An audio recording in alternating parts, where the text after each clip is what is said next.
এক দফা দাবিতে বৃহস্পতিবার সারা দেশে কমপ্লিট শাটডাউন কর্মসূচি ঘোষণা করেছে আন্দোলনরত শিক্ষার্থীদের প্ল্যাটফর্ম বৈষম্য বিরোধী ছাত্র আন্দোলন। এ পরিস্থিতিতে আইনশৃঙ্খলা পরিস্থিতি স্বাভাবিক রাখতে ঢাকাসহ সারা দেশে ২২৯ প্লাটুন বিজিবি মোতায়েন করা হয়েছে। বিষয়টি নিশ্চিত করেছেন বিজিবি সদর দপ্তরের জনসংযোগ কর্মকর্তা মোহাম্মদ শরীফুল ইসলাম। বুধবার সন্ধ্যায় সামাজিক যোগাযোগ মাধ্যম ফেসবুকে কমপ্লিট শাটডাউন কর্মসূচির ঘোষণা দেন বৈষম্য বিরোধী ছাত্র আন্দোলনের অন্যতম সমন্বয়ক আসিফ মাহমুদ। তিনি জানান, এক দফা দাবিতে বৃহস্পতিবার সারা দেশে কমপ্লিট শাটডাউন ঘোষণা করা হয়েছে।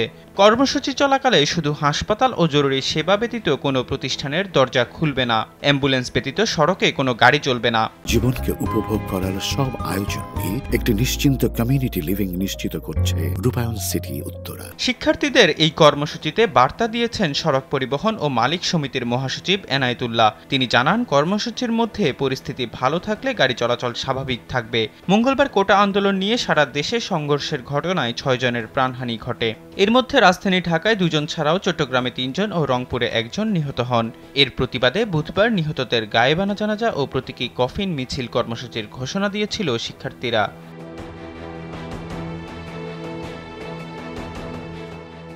জীবনকে উপভোগ করার সব আয়োজনকে একটি নিশ্চিন্ত কমিউনিটি লিভিং নিশ্চিত করছে রূপায়ণ সিটি উত্তরা।